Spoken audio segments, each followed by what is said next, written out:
Hello everyone. तो हम अभी तक नोमेनक्लेचर का सारा लेक्चर सीरीज कंप्लीट कर चुके हैं। पूरा डिटेल में नोमेनक्लेचर देख चुके हैं। अभी तक आपने अगर नोमेनक्लेचर का लेक्चर सीरीज नहीं देखे हो तो प्लेलिस्ट में जीओसी का प्लेलिस्ट में मैं सारे लेक्चर्स डाल चुका हूँ, देख लीजिएगा। तो आज हम पढ़ने वाले हैं आइसोमरिज्म। बहुत ज्यादा इंपॉर्टेंट टॉपिक है, ध्यान से देखिएगा। आइसोमरिज्म, तो ये कंप्लीट आइसोमरिज्म अगेन आपका 12th में जितने सारे ऑर्गेनिक का चैप्टर पढ़ोगे उसमें भी अगेन आएगा नोमेनक्लेचर के साथ साथ आइसोमरिज्म। अभी देखते हैं कि आइसोमरिज्म होता क्या है। तो अगर आइसोमरिज्म देखोगे, ये एक्चुअली एक ग्रीक वर्ड है जिसमें दो टर्म है, एक है आइसोस, एक टर्म है आइसोस। तो ये जो आइसोस है इसका मीनिंग होता है सेम, मीनिंग है सेम। और एक है मेरोस, ये जो मेरोस पार्ट है इसका मीनिंग है parts, that means same parts. Already इसको आप लोग क्लास 10th में भी पढ़ चुके होंगे। अगर मॉलिक्यूलर फॉर्मूला सेम होगा बट अगर स्ट्रक्चरल अरेंजमेंट में कुछ चेंजेस आएगा उसी को ही हम आइसोमोर्स बोलते हैं। अभी देखते हैं कि ये आइसोमरिज्म कितने टाइप्स का है, पूरा डिटेल में देखने वाले हैं हम आइसोमरिज्म। एंड साथ में हम सारे क्वेश्चंस भी करेंगे, इजी से लेके डिफिकल्ट लेवल तक का क्वेश्चंस। तो ये जो आइसोमरिज्म अगर देखोगे, ये आइसोमरिज्म टू टाइप्स का होता है। एक तो है structural isomerism, one is structural isomerism and another one is stereo isomerism. तो एक है स्ट्रक्चरल आइसोमरिज्म और एक है स्टेरियो आइसोमरिज्म। तो ये स्ट्रक्चरल आइसोमरिज्म का मीनिंग क्या है, क्या होता है ये स्ट्रक्चरल आइसोमरिज्म। तो जो स्ट्रक्चरल आइसोमरिज्म में इट अराइजेस, मैं यहाँ पे लिख देता हूँ क्या है। arises due to different in arises due to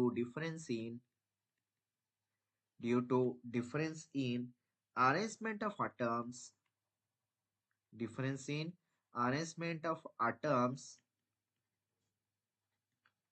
within the molecules, within the molecules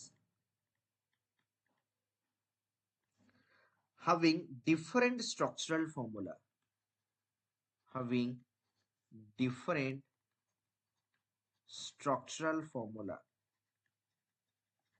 अभी इसका मीनिंग क्या है पूरा डिटेल में देखने वाले हैं one by one. Structural isomerism क्या है, इसका मीनिंग पूरा डिटेल में देखेंगे वन बाय वन करके। तो फर्स्ट जो स्ट्रक्चरल आइसोमरिज्म है ये है चेन आइसोमरिज्म।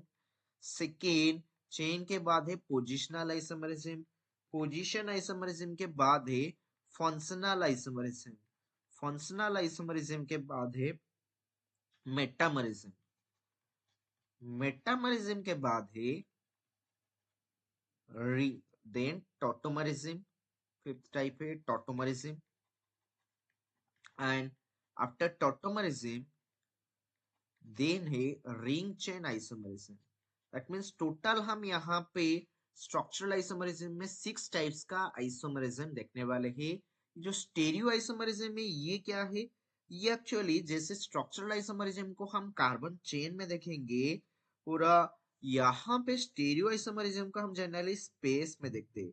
तो यहाँ पे बोल सकते हो arises due to arises due to difference in arrangement of atoms, difference in arrangement of atoms, difference in arrangement of atoms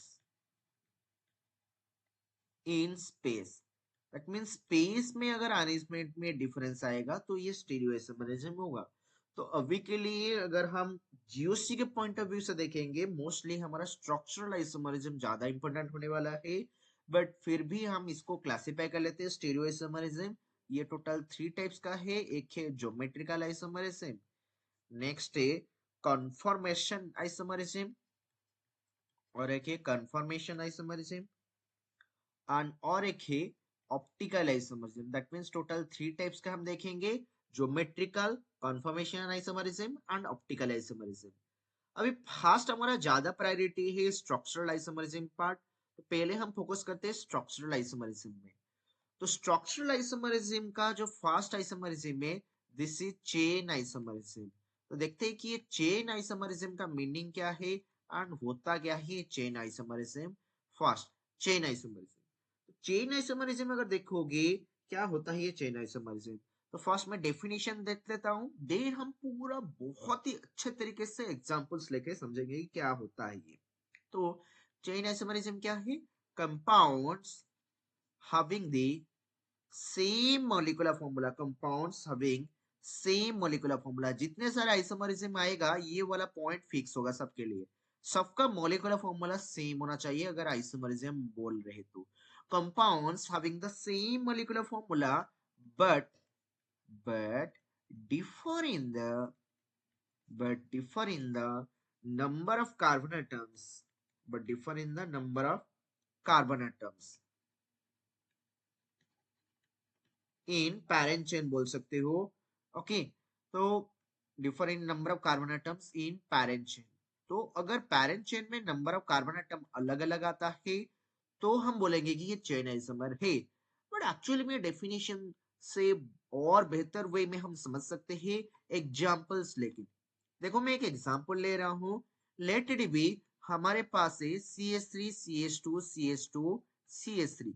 तो यहाँ पे ये जो स्ट्रक्चर है इसका नाम क्या है? ब्यूटेन है। एंड इसमें देख सकते हो total 4 carbon atom linear chain में प्रेजेंट है। अभी मुझे इसका एक चेन आइसोमर बनाना है, तो यहाँ पे पैरेंट चेन में टोटल कार्बन एटम हमारे पास है 4। क्या करेंगे हम?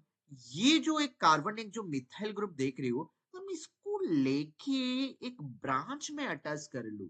तो अगर ब्रांच बना दूंगा मुझे एक स्ट्रक्चर मिल जाएगा CH3 CH3, ये कुछ इस तरह मिल जाएगा। क्या किया मैं? बोलो। ये मिथाइल ग्रुप को लेके एक ब्रांच बना दिया, जिसके वजह से मुझे और एक स्ट्रक्चर मिल गया। अगर यहाँ पे पैरेंट चेन देखोगे, पैरेंट चेन में टोटल 3 कार्बन एटम प्रेजेंट है एंड सेकेंड कार्बन एटम के साथ एक सब्स्टिट्यूएंट मिथाइल ग्रुप प्रेजेंट है। तो इसका नाम क्या है? 2 मिथाइल प्रोपेन। तो 2 methyl propane and n butane, ये है एन ब्यूटेन लीनियर चेन है। एंड इसका और एक कॉमन नेम है, क्या है? This is called as isobutane. ये जो ग्रुप देख रहे हो ना, CH3CH CH3, ये ग्रुप को क्या बोलते हैं? आइसो ग्रुप बोला जाता है। टोटल कार्बन 4 है इसीलिए ये क्या है? आइसोब्यूटेन। दैट मींस ये जो मॉलिक्यूलर फॉर्मूला है C4H10, मॉलिक्यूलर फॉर्मूला ब्यूटेन का, टोटल चेन आइसोमर कितना पॉसिबल है? 2। एक है एन ब्यूटेन और एक है आइसोब्यूटेन। ठीक उसी तरह मैं और एक एग्जांपल लेता हूं। लेट रे हमें मॉलिक्यूलर फॉर्मूला गिवन है C5H12। हम चेक करते हैं ये पर्टिकुलरली ये मॉलिक्यूलर फॉर्मूला का कितना आइसोमर पॉसिबल हो पा रहा है। तो क्या करेंगे? सबसे पहले हम एक लीनियर कार्बन चेन ड्रॉ कर लेंगे। ये हो गया हमारा लीनियर कार्बन चेन। ये लीनियर कार्बन चेन का नाम क्या है? टोटल 5 कार्बन एटम है इसलिए इसका नाम है एन पेंटेन। अभी अगर हमें यहाँ पे चेन आइसोमर बनाना है, कैसे बनाएंगे? ये जो मिथाइल ग्रुप देख रहे हो, ये मिथाइल ग्रुप को लेंगे एंड एक ब्रांच बना देंगे। तो लेटर में क्या कर रहा हूँ, इसको नंबरिंग अगर दूंगा 1 2 3 4 5, ये मिथाइल ग्रुप को लेके लेटर में सेकेंड पोजीशन के साथ अटैच कर देता हूँ एंड चेक करता हूँ कि नेम में क्या डिफरेंस आ रहा है एंड क्या स्ट्रक्चर मुझे मिल रहा है। तो जैसे ही हम यहाँ पे ब्रांच बनाएंगे ये कुछ इस तरह हो जाएगा, सेकेंड पोजीशन के साथ CH3 अटैच हो जाएगा एंड ये आ जाएगा इस तरह। अभी इसका अगर नंबरिंग करोगे ये हो जाएगा 1 2 3 4। अभी यहाँ पे सेकेंड पोजीशन के साथ ये मिथाइल ग्रुप अटैच्ड है तो इसका नाम क्या हो जाएगा? 2 मिथाइल हो जाएगा। एंड पैरेंट चेन में कितने कार्बन एटम है? 4 कार्बन एटम है इसीलिए ये हो जाएगा क्या? 2 मिथाइल ब्यूटेन। अगर इसका कॉमन नेम चेक करोगे तो यहाँ पे ओवरऑल 5 कार्बन एटम है विथ एक आइसो ग्रुप प्रेजेंट है, तो इसको बोल सकते हो आइसोपेंटेन। भी देख सकते हो एन पेंटेन एंड आइसोपेंटेन, ये हो चुके हैं हमारा 2 चेन आइसोमर। और एक एग्जांपल लेंगे। मैं क्या करना चाहता हूं अभी, थोड़ा सा ये जो फोर्थ कार्बन एटम वाला मिथाइल ग्रुप है इसको लेके अगेन सेकेंड के साथ अटैच कर देता हूँ। अगर मैं ऐसा करूंगा तो मुझे और एक स्ट्रक्चर मिल जाएगा। कैसा होगा वो स्ट्रक्चर? ये स्ट्रक्चर कुछ इस तरह हो जाएगा। सेकेंड कार्बन के साथ अभी 2 मिथाइल ग्रुप अटैच हो चुका है। इसका नंबरिंग अगर करोगे 1 2 3 नंबरिंग हो चुका है। अभी देख सकते हो सेकेंड पोजीशन के साथ 2 मिथाइल ग्रुप अटैच्ड है। तो अगर इसका आईपीएसी नेम लिखेंगे तो ये हो जाएगा 2 2 डाइमिथाइल प्रोपेन। ओके, ये क्या हो जाएगा? 2 2 डाइमिथाइल प्रोपेन। अभी यहाँ पे अगर इसका कॉमन नेम ऑब्जर्व करोगे, इसको बोलते हैं क्या, नियोपेंटेन। ऑलरेडी हम नोमेनक्लेचर में देख चुके हैं। तो क्या ये तीन अरेंजमेंट के अलावा और कोई अरेंजमेंट पॉसिबिलिटी है क्या, और कोई न्यू अरेंजमेंट मिल रहा है क्या? नहीं मिलेगा। तो टोटल अगर चेक करोगे C5H12 का तीन चेन आइसोमर पॉसिबल है टोटल। तो ये हो गया C5H12 का चेन आइसोमरिज्म, टोटल तीन पॉसिबिलिटी मिल रहा है। तो इस तरह हम चेन आइसोमर बना सकते हैं। नेक्स्ट हम सेकेंड टाइप ऑफ आइसोमरिज्म में चलते हैं। चेन के बाद आता है क्या, पोजिशनल आइसोमरिज्म और पोजिशन आइसोमरिज्म। तो चेक करते हैं पोजिशन आइसोमरिज्म होता क्या है। तो पोजिशन आइसोमरिज्म, पोजिशन आइसोमरिज्म अगर देखोगे, इसका डेफिनेशन जरा चेक कर लेते हैं क्या है ये पोजिशन आइसोमरिज्म। डेफिनेशन देख लेते हैं। तो ये अगर पोजिशन आइसोमरिज्म देखोगे, फर्स्ट कोई भी पॉइंट देखोगे आइसोमरिज्म में क्या सेम होना चाहिए, बोल दो जरा। मॉलिक्यूलर फॉर्मूला सेम होना चाहिए। तो फर्स्ट पॉइंट में लिख रहा हूं यहाँ पे, compounds having the same molecular formula, compounds having same molecular formula same होना चाहिए, but compounds having same molecular formula but different in different in position of substituents, but different in position of substituent का position अगर अलग अलग होगा, okay, तो compounds having the same molecular formula but different in position of substituent में ले सकते हो carbon carbon double bond, carbon carbon triple bond, और फंक्शनल ग्रुप का भी पोजीशन अगर अलग अलग होगा तो भी हम उसको पोजीशन आइसोमरिज्म में कंसिडर करेंगे। तो यहाँ पे मैं लिख देता हूं आर कॉल्ड पोजीशन आइसोमर्स। तो यहाँ पे थोड़ा ध्यान से देख सकते हो क्या क्या हम पॉइंट यहाँ पे कंसिडर कर रहे हैं। पहले तो इधर हम ले सकते हैं कोई भी सब्स्टिट्यूएंट का पोजीशन अगर अलग आ रहा है, या फिर डबल बॉन्ड को हम फंक्शनल ग्रुप में कंसिडर करते हैं, ट्रिपल बॉन्ड को भी कंसिडर करते हैं, या फिर अगर कोई फंक्शनल ग्रुप भी अगर पोजीशन चेंज हो रहा है स्ट्रक्चर में, उसी को भी पोजीशन आइसोमरिज्म में कंसिडर कर सकते हैं। तो देखते हैं एग्जांपल लेके क्या होता है पोजीशन आइसोमरिज्म। तो पहले मैं एक एग्जांपल लेना चाहता हूं। लेट इट बी एक एग्जांपल लेते हैं। हमें स्ट्रक्चर कुछ इस तरह की मैंने, let it be CH3 CH2 CH2OH। अगर इसका आईपीएस नेम देखोगे, नंबरिंग यहां से स्टार्ट करेंगे 1 2 3।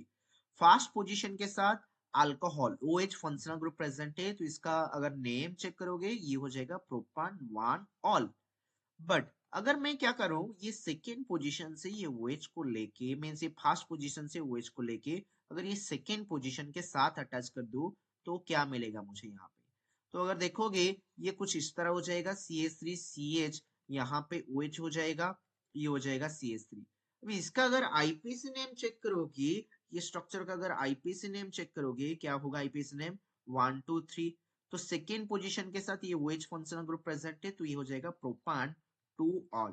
तो यहाँ पे देख सकते हो फंक्शनल ग्रुप है OH का पोजीशन फर्स्ट में 1 था, सेकेंड में अभी 2 है। तो अगर फंक्शनल ग्रुप का पोजीशन में चेंज हो रहा है तो इसको क्या बोल सकते हैं हम, फंक्शनल आइसोमर बोल सकते हैं। नेक्स्ट में और एक एग्जांपल ले रहा हूँ। लेटर में हमें गिवन है स्ट्रक्चर कुछ इस तरह, ये है हमारा स्ट्रक्चर। तो यहाँ पे देख सकते हो मैं एक डबल बॉन्ड लिया हूँ, एंड यहाँ पे अगर इसका नंबरिंग करोगे 1 2 3 4 हो गया। अभी इसका अगर आईपीएस नेम बोलोगे तो वर्ड रूट आ जाएगा ब्यूट। फर्स्ट पोजीशन के साथ डबल बॉन्ड है, तो ये हो गया क्या, ब्यूट 1 ENE। अगर मैं क्या करूं, ये डबल बॉन्ड को 1 और 2 के बीच ना रख के पोजीशन चेंज कर लूं। लेटर में और एक एग्जांपल ले रहा हूं, ये कुछ इस तरह गिवन है। तो यहाँ पे अगर चेक करोगे इसका आईपीएस नेम, तो ये हो जाएगा 1 2 3 4। अभी सेकेंड पोजीशन के साथ डबल बॉन्ड है, तो ये हो जाएगा ब्यूट 2 ENE। अभी अगर इसका चेक कर रहे होगे, वन पोजीशन के साथ यहाँ पे डबल बॉन्ड था, अभी यहाँ पे ये वन पोजीशन के साथ डबल बॉन्ड था, अभी सेकेंड पोजीशन पे डबल बॉन्ड है। दैट मींस डबल बॉन्ड का पोजीशन में चेंजेस आया है, तो इसीलिए इसको क्या बोलेंगे हम, पोजीशन आइसोमर बोलेंगे, पोजीशन आइसोमर्स बोल सकते हैं। अभी मैं और एक एग्जांपल लेना हो। लेट इट बी, मैं यहाँ पे ले रहा हूँ बेंजीन है, बेंजीन के साथ OH यहाँ पे है, OH यहाँ पे है। और एक एग्जांपल ले रहा हूँ, ये OH है, यहाँ पे OH प्रेजेंट है, ओके। एंड और एक ले रहा हूँ जिसमें OH यहाँ है एंड यहाँ है। अभी इसका अगर इन तीनों का अगर आईपीसी नेम चेक किया जाए तो क्या होगा, आईपीसी नेम देखते हैं। तो यहाँ पे अगर देखोगे ये पोजीशन 1 2 है, ये 1 2 3 और ये है 1 2 3 4। तो फर्स्ट का आईपीएस नेम देखोगे, फर्स्ट एंड सेकंड पोजीशन के साथ OH है, तो इसको कैसे लिख सकते हो, बेंजीन 1 2 डायर। अगर सेकेंड इसका अगर आईपीएस नेम देखोगे ये हो जाएगा बेंजीन 1 3 डायर। एंड ये थर्ड का अगर आईपीएस नेम देखोगे ये हो जाएगा क्या, बेंजीन 1 4 डायर। दैट मीन्स यहाँ पे फर्स्ट पोजीशन तो फिक्स है, फर्स्ट ओएच पोजीशन तो फिक्स है, बट ये जो सेकेंड पोजीशन का ओएच है यहाँ पे सेकेंड पे है, यहाँ पे थर्ड पे है, यहाँ पे फोर्थ पे है। दैट मीन्स यहाँ पे ओएच का पोजीशन पे चेंज आ रहा है, इसको हम बोल सकते हैं क्या, पोजीशन आइसोमर्स बोल सकते हैं। तो ये हो गया chain isomer and position isomer में। और एक एग्जांपल लेता हूँ पोजीशन आइसोमर का, जहां पे देखते ही क्या होगा। लेट इट बी हमारा कंपाउंड कुछ इस तरह गिवन है CHO, और एक कंपाउंड है जो कि इस तरह गिवन है। क्वेश्चन ये है क्या ये दोनों पोजीशन आइसोमर होंगे या नहीं होंगे, देखते हैं इसको। तो पोजीशन आइसोमर चेक करने के लिए हम क्या करेंगे, पहले आईपीसी नेम लिख देंगे 1 2 3 4। इसका नेम क्या आएगा, ब्यूटान 1 आ जाएगा। इसका अगर आईपीसी नेम देखोगे CHO से नंबरिंग स्टार्ट करेंगे 1 2 3, ये हो जाएगा 2 मिथाइल, ये मिथाइल ग्रुप है ना, तो ये हो जाएगा 2 मिथाइल प्रोपान 1 क्योंकि यहाँ पे देख सकते हो 3 कार्बन एटम है पैरेंट चेन में। तो क्या ये दोनों पोजीशन आइसोमर होंगे या नहीं होंगे। तो पर्टिकुलरली पोजीशन आइसोमर का अगर हम डेफिनेशन देखेंगे, ये जो फंक्शनल ग्रुप है, फंक्शनल ग्रुप का पोजीशन में चेंज आना चाहिए। बट पर्टिकुलरली अगर ये दोनों कंपाउंड को ऑब्जर्व करोगे, यहाँ पे CHO पोजीशन 1 पे प्रेजेंट है, यहाँ पे भी CHO पोजीशन 1 पे प्रेजेंट है। दैट मीन्स हमारा कार्बन कंटेनिंग फंक्शनल ग्रुप अगर प्रेजेंट है, इसका नंबरिंग हम पोजीशन 1 से स्टार्ट करते हैं। अगर 1 से स्टार्ट करेंगे, क्या ये पोजीशन में डिफरेंस आ रहा है, नहीं आ रहा है। दैट मीन्स अगर पोजीशन पे डिफरेंस नहीं आ रहा है तो ये दोनों पोजीशन आइसोमर नहीं होंगे। तो वो कौन सा आइसोमर होंगे, इन दोनों का अगर चेक करोगे मॉलिक्यूलर फॉर्मूला तो सेम आएगा। यहाँ पे अगर देखोगे पैरेंट चेन में 4 कार्बन एटम प्रेजेंट है, बट ये जो सेकेंड कंपाउंड है इसमें पैरेंट चेन में 3 कार्बन एटम प्रेजेंट है। दैट मीन्स ये दोनों पोजीशन आइसोमर तो नहीं हो रहे थे, बट ये दोनों क्या हो सकते हैं, चेन आइसोमर हो सकते हैं, क्योंकि पैरेंट चेन में यहाँ पे 4 कार्बन एटम प्रेजेंट है एंड सेकेंड स्ट्रक्चर में पैरेंट चेन में 3 कार्बन एटम प्रेजेंट है। तो ये हो जाएंगे दोनों क्या, chain isomer but not position isomer. तो कार्बन कंटेनिंग फंक्शनल ग्रुप के केस में बहुत ही अच्छे से चेक कीजिएगा कि फंक्शनल ग्रुप के पोजीशन में चेंज हो रहा है या नहीं हो रहा है। तो ये हो चुका है पोजीशन आइसोमरिज्म। नेक्स्ट हम देखते हैं थर्ड टाइप ऑफ आइसोमरिज्म, जो कि है फंक्शनल आइसोमरिज्म। तो बहुत ज्यादा इंपॉर्टेंट है फंक्शनल आइसोमरिज्म। तो फंक्शनल आइसोमरिज्म क्या है चेक करते हैं। तो ये नाम से ये पता चल रहा है कि ये रिलेट होगा फंक्शनल ग्रुप के साथ। तो क्या है ये, कंपाउंड सेम, फर्स्ट पॉइंट तो सबके लिए डेफिनेशन तो सेम रहेगा, compounds having same molecular formula, compounds having the same molecular formula,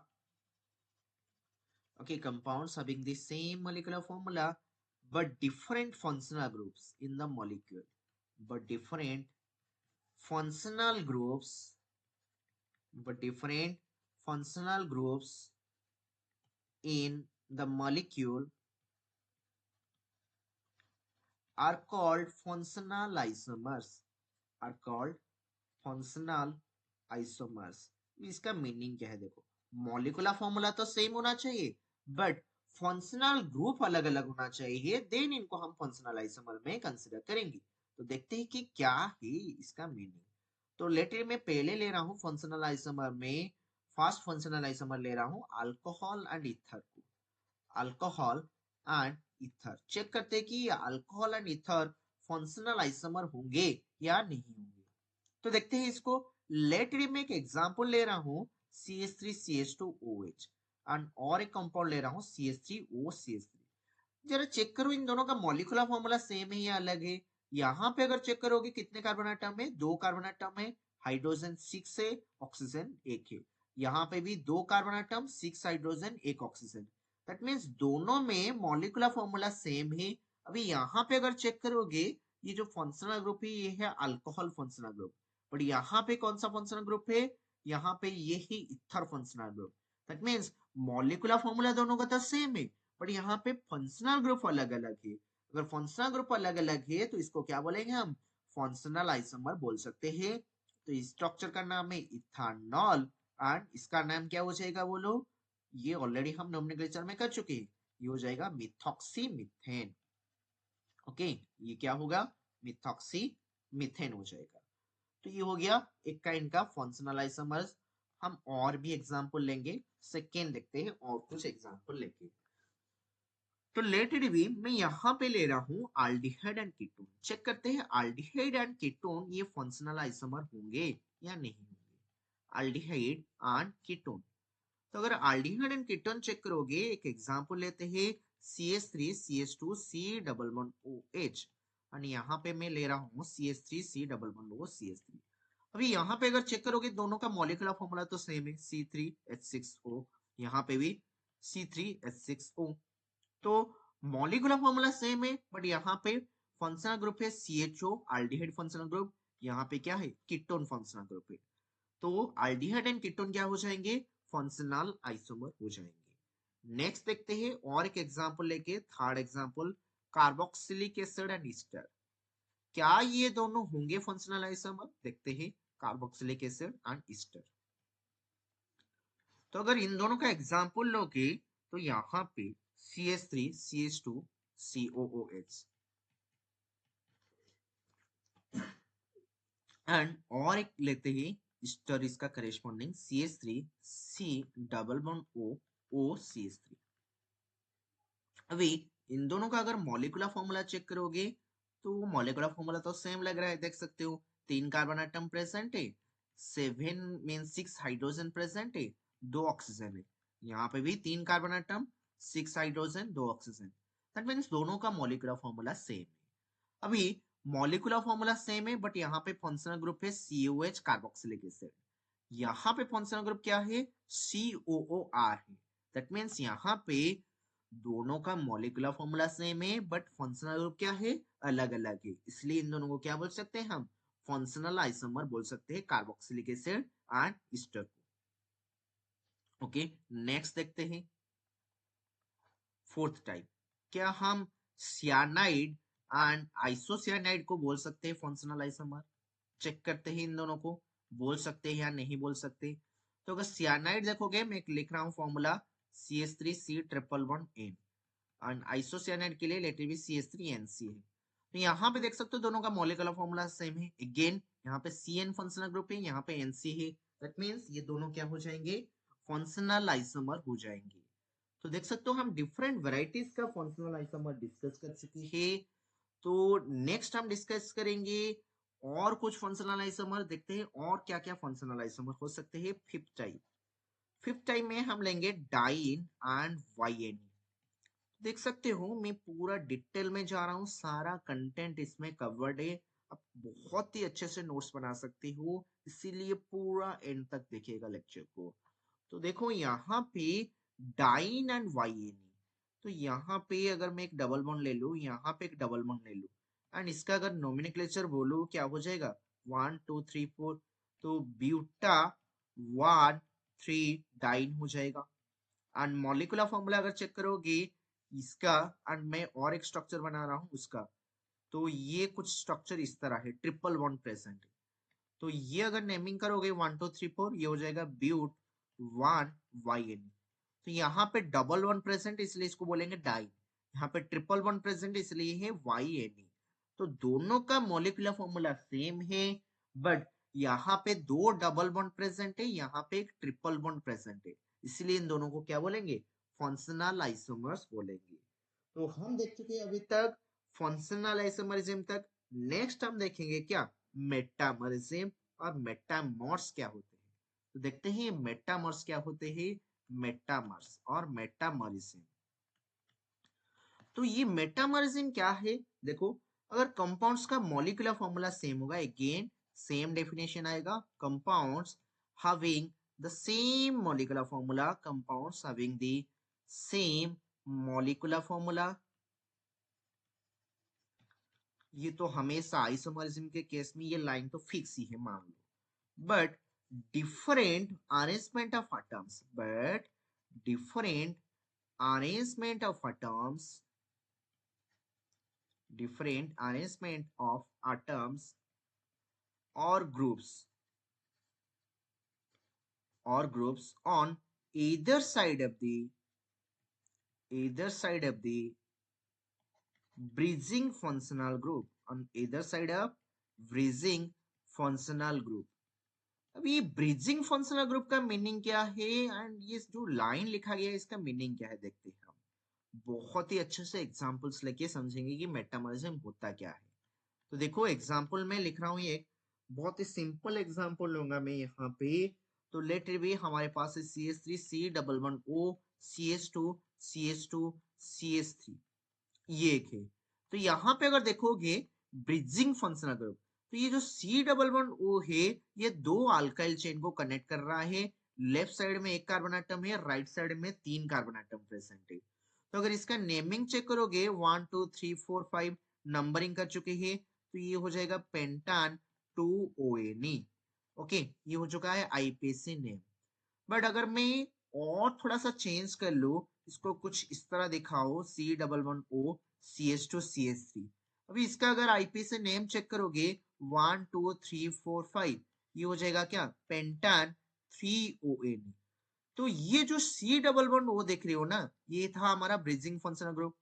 तो यहाँ पे ब्रिजिंग फंक्शनल ग्रुप के हमें कोई भी एक साइड में चेक करना है। जैसे कि मैं लेफ्ट साइड ले लिया, लेफ्ट साइड में यहाँ पे एक ही कार्बन एटम प्रेजेंट है। एंड पर्टिकुलरली अगर ये वाला कंपाउंड चेक करोगे, यहाँ पे लेफ्ट साइड में दो कार्बन एटम प्रेजेंट है। तो ब्रिजिंग फंक्शनल ग्रुप के कोई एक साइड में अगर number of carbon atom differ कर रहा है, तो इसको हम क्या बोलेंगे, मेटामॉर बोलेंगे। अभी जो मैं बार बार ब्रिजिंग फंक्शनल ग्रुप बोल रहा हूँ, ये होता क्या है ब्रिजिंग फंक्शनल ग्रुप। तो ये एग्जाम्पल अगर देखोगे, ये ब्रिजिंग फंक्शनल ग्रुप का बहुत सारा ले सकते हो, जैसे कि NH ले सकते हो, कीटोन ले सकते हो, ऑक्सीजन को ले सकते हो, सल्फर को ले सकते हो, तो ईस्टर को भी ले सकते हो CO। तो ये सारे ब्रिजिंग फंक्शनल ग्रुप प्रेजेंट है, ठीक है। तो आज के लेक्चर के लिए इतना रखते हैं। नेक्स्ट लेक्चर में हम देखेंगे टॉटोमरिज्म के बारे में पूरा डिटेल में।